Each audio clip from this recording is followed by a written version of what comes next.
از همه شما خواهش میکنم برادرای عزیز و کسانی که نکاح کننده هستند، در وقتی که دو جوان شما نکاح میکنید اونها را پرسان کنید که نماز میخوانند یا نه.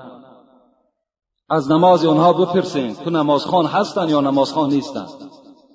و بسیاری جوانها امروز یک خرافات دیگر هم جا دادند، در پایها همون توفلی هاشون بالای کرپچه رفته می نشینند. این چی معنا دارد؟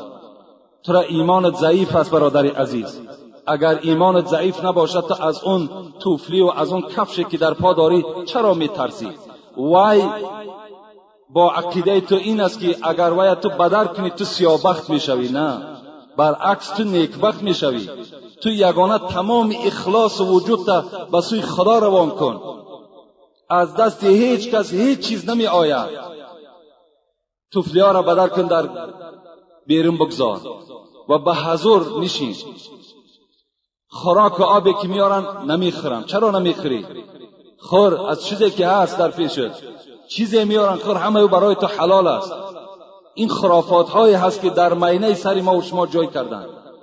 نخور. برای چی؟ شاید که همین یگان سحر کردگی باشد. تو بدبخت هستی آخر.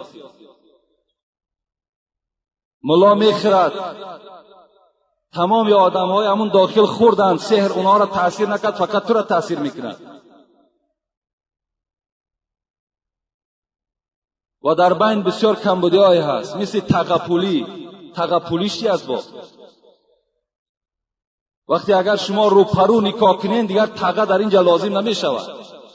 رو پرو نکاح کنین تا که صدای زن مرد شنود و صدای مرد زن شنود. این از قاعده نکاح. باز یک خراجات کمتر می شود. این بد است. یا سرجلب روان میکنین، بیم بسش کنین. آخه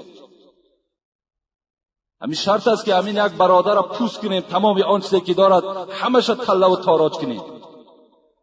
بالای کرپه یک مردکی دیگر ششتگی است، با کرپه را میفرارد، با وی هم پول دادن در کار.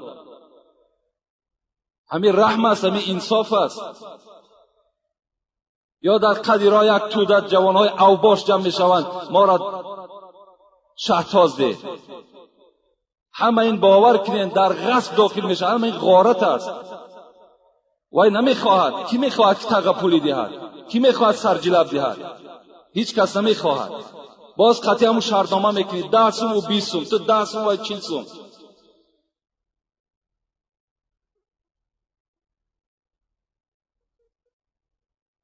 اینا باور کنین اینها مصیبتن، اینها خنده نیستن.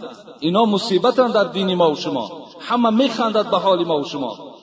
یک باره کمبغل شدیم، نادار شدیم، گدا شدیم. از یک مرد بیچاره خدا رحمت کند میگوید دعام بده 670 از روسیه رفته است. در 60 در 70 روسیه کارکنی میرود. همین انصاف است. بیاید غم یک دیگر اخرید. یا وقتی یک توده جمع میشوید در همون شب نکاح، مادری او است، اپی او است، یک سوزن دیگر در دست باز میدراید، پیشای برکشاده.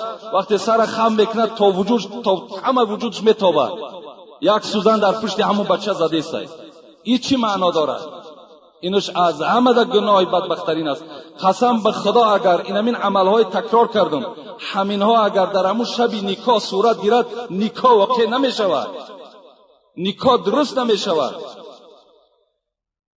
بعد نکاح اینقدر عملهای شرکانه و عملهای فاسد وقتی که شما جاری میکنین، این نکاح شما دیگر چی است؟ وای سنگ است نمیشکند. اینا را راه نتین، نگذارین. همون زنی که هست بیرون ده ایستد، داملا موعظه کند پیش از نکاح کردن. این از قاعده نکاح. بعضی پیشوای ما بیچاره همون چشمش چار است که همون چینی را یا که متریال یا چند سوایه میدهند.